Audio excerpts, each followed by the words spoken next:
Hai, assalamualaikum warahmatullahi wabarakatuh. Berjumpa kembali dengan saya Sam Singo, tentunya masih dalam channel Singo Desa. Bagaimana kabar kawan-kawanku semuanya? Semoga dalam keadaan sehat walafiat, tanpa kurang suatu apapun, dan dimurahkan rezekinya, dilancarkan usahanya. Amin.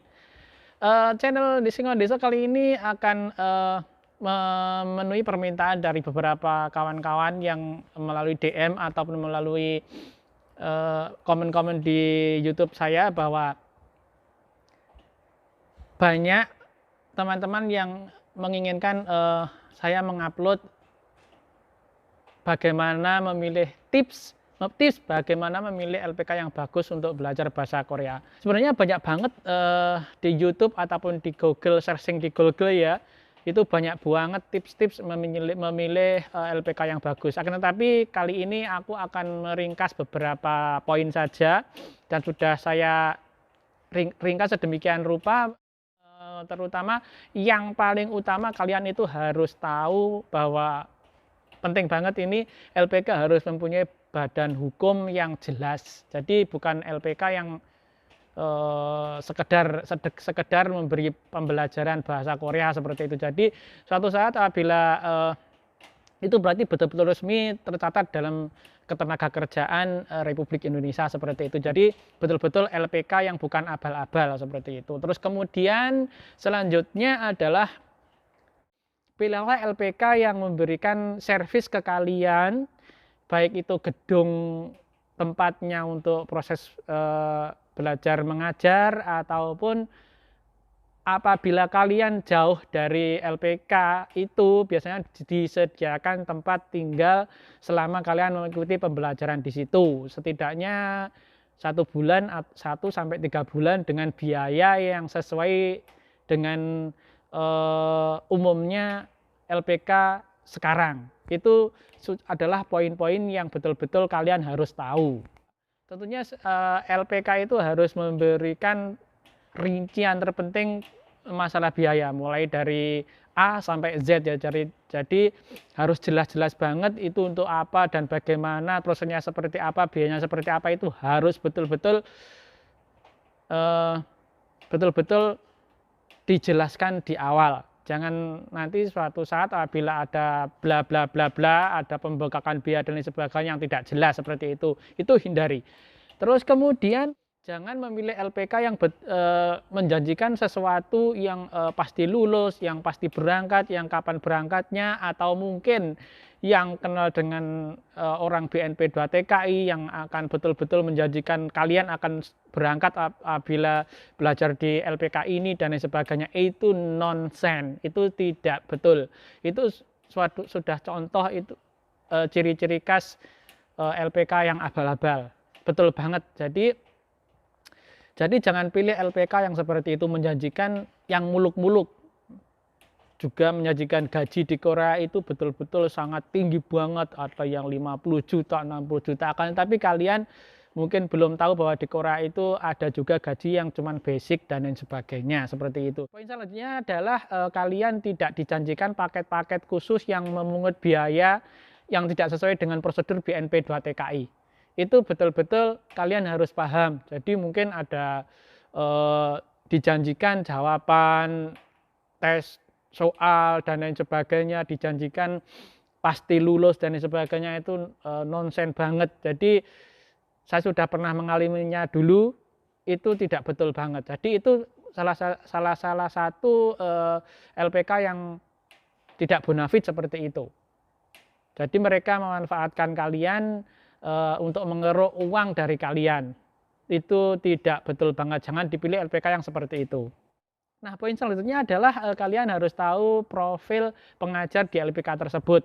Jadi setidaknya harus ahli dalam bahasa Korea dan mengetahui seluk-beluk pengajaran dalam bahasa Korea ke dalam siswa. Jadi gampang diterima, mudah dicerna seperti itu.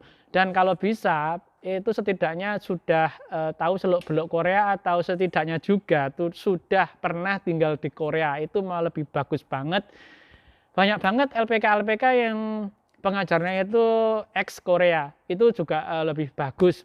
Karena apa? Karena mereka tahu seluk-beluk Korea dan bagaimana bahasa Korea setiap hari digunakan, dan tentunya lebih tahu dan tidak sekedar untuk mengajarkan, tetapi menularkan pengalaman di Korea ke kalian. Itu sudah poin plus untuk memilih LPK yang bagus seperti itu. Poin selanjutnya adalah kalian setidaknya harus tahu beberapa orang yang telah mengikuti belajar bahasa di LPK tersebut, pengalamannya seperti apa dan tidak banyak komplain, serta mereka senang akan pembelajaran yang dilakukan oleh LPK tersebut. Jadi tidak banyak komplain itu merupakan satu poin tersendiri dari LPK tersebut.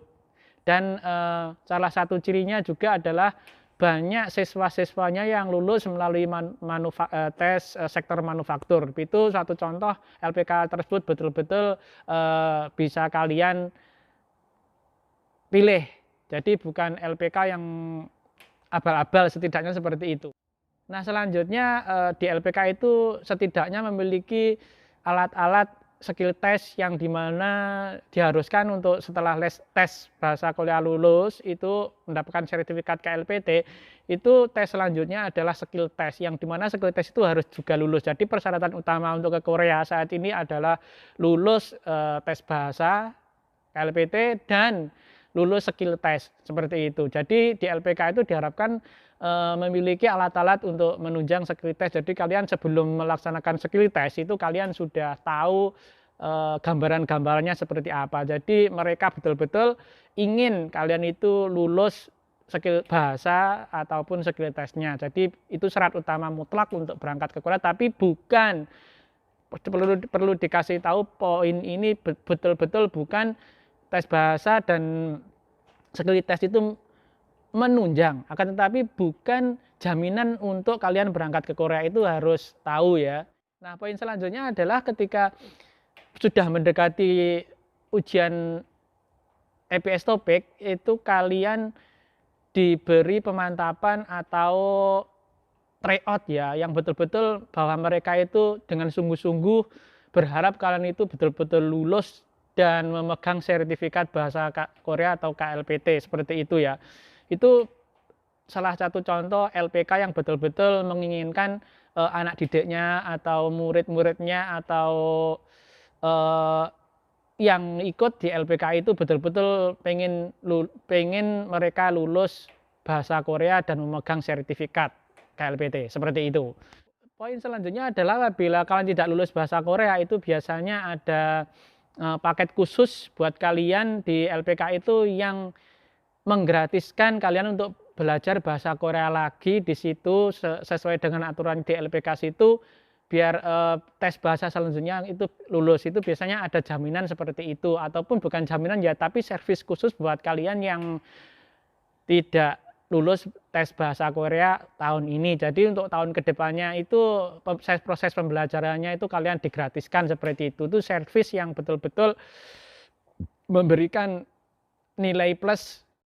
Nah, poin selanjutnya adalah kalian tidak dikekang oleh LPK, diberi kebebasan memilih. Bahwa satu contoh, pengurusan paspor itu kalian harus ikut LPK, itu tidak, akan tetapi kalian bisa mengurus sendiri dan bisa bareng-bareng melalui LPK. Itu biasanya LPK seperti itu yang saya tahu. Terus ketika sending berkas ke Jakarta itu kalian tidak diharuskan ikut LPK itu, jadi kalian bebas mau sending sendiri secara mandiri ataupun ikut LPK tersebut. Itu satu contoh. Jadi LPK itu memberikan kebebasan ke kalian. Itu suatu poin juga LPK yang bonafit buat kalian. Nah, poin selanjutnya adalah pilihlah LPK yang mempunyai materi pembelajaran bahasa Korea yang sesuai dengan perkembangan tes KLPT, yaitu tentunya berbeda dari tahun pertama sekitar tahun 2007 sampai sekarang tahun 2021 itu berbeda bahasanya ya, bukan bahasanya tapi materi pembahasannya itu sangat berbeda. Itu juga merupakan poin-poin penting buat kalian. Nah, poin selanjutnya adalah pilihlah LPK yang betul-betul memberikan info yang jelas, yang valid sesuai dengan program pemerintah. sesuai dengan program pemerintah pengiriman TKI ke Korea Selatan seperti itu. Oke kawan-kawan channel Singon Deso, demikian saya kira poin-poin yang sangat penting, tips memilih LPK yang bagus buat kalian agar tidak tertipu ataupun ragu-ragu dan lain sebagainya. Bila ada kata-kata kurang berkenan di hati kalian, mohon maaf yang sebesar-besarnya. Dan apabila juga ada poin-poin yang kurang jelas dan lain sebagainya, bisa kalian tanya di kolom komentar. Dan saya akhiri, wassalamualaikum warahmatullahi wabarakatuh. Bye.